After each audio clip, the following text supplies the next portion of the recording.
네, 또 다른 검찰 수사 상황 좀 짚어보고 가겠습니다. 서해 공무원 피격 사건과 관련해서요. 박지원 전 국정원장 어제 검찰 조사를 받았죠. 국정원 첩보 보고서 46건에 대해서 삭제 지시를 내린 혐의입니다. 박 전 원장은 삭제 지시를 받은 적도 한 적도 없다라는 입장 다시 한번 밝혔는데요.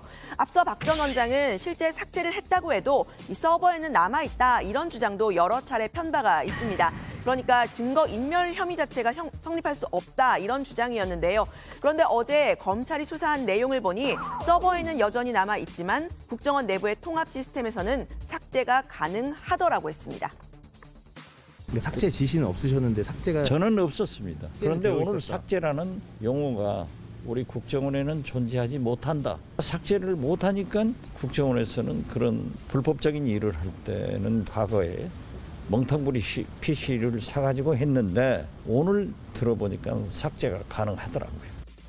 네, 그러니까 기존 얘기와는 조금 달라진 부분인데요. 박 전 원장은 그런 기술적인 부분은 몰랐고 삭제가 안 되는 줄 알았기 때문에 삭제 지시하지도 않았다는 입장을 유지했습니다. 혐의를 가를 핵심은요. 보안 유지 지시는 있었는데 이게 삭제 지시를 의미했는지 아닌지 이 부분이 될 것으로 보이는데요. 다시 상황을 좀 살펴보면 서훈 전 국가안보실장이 청와대에서 열린 이 관계장관 회의에서 보안 유지 지침을 내리자 박 전 원장이 실질적인 자료 삭제를 지시한 것으로 검찰은 보고 있습니다. 노은채 당시 비서실장 이 지시를 받았는데 보안 지시는 받았지만 삭제 지시는 없었다 이렇게 검찰에 진술을 했다고 하는데요.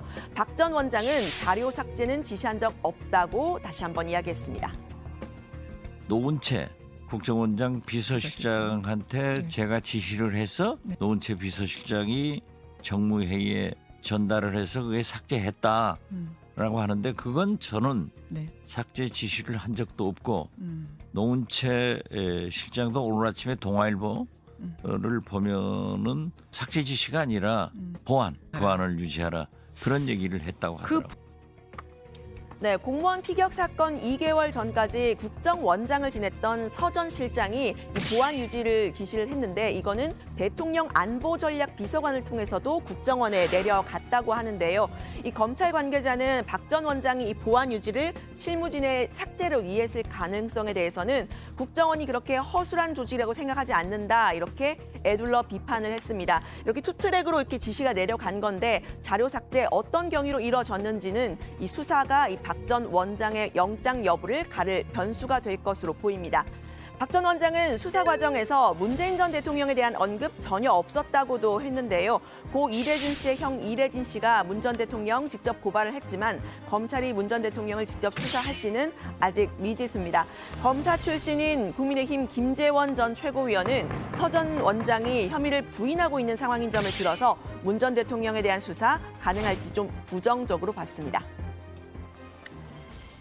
통상 이제 부인하는 사건의 경우에는 그래서 최고 결정권자를 보호하는 부수적인 효과도 있어요. 비인도적인 일을 벌인 전임 정권의 책임자를 처벌하는 과정에서 수사가 된 거죠. 문재인 대통령이 그 과정에서 어느 정도 책임이 있는지는 알 수가 없죠.